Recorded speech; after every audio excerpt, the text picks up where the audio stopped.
Toronto City Council now. It was a busy pair of days of meetings there, and Council has now approved a proposal to push for improved pay for rideshare drivers. But opponents of the plan say it's not an issue that the city should be fighting, given it's outside of its jurisdiction. CTV's Natalie Johnson has more on this.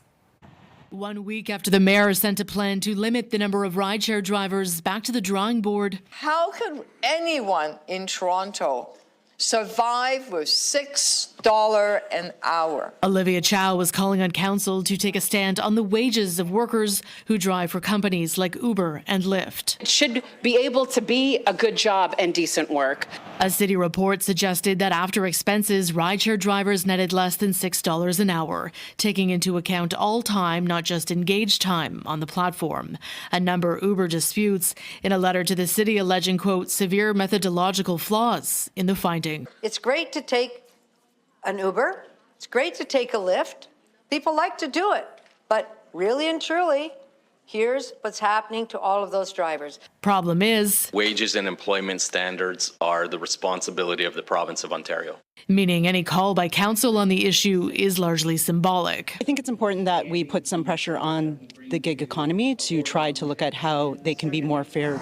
But the province, for its part, has already passed a bill that mandates the minimum wage for engaged time for rideshare drivers, set to come into effect in July.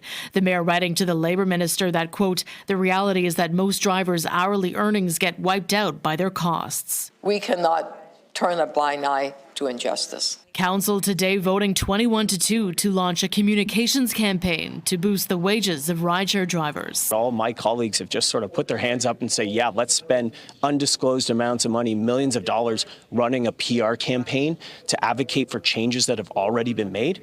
That's nuts. The mayor's team insisted, though, that it is money well spent, even if it's beyond the city's jurisdiction. To say Torontonians don't care about these workers is, again, hogwash. I say horse feathers.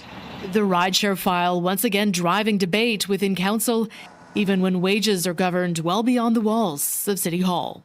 Natalie Johnson, CTV News.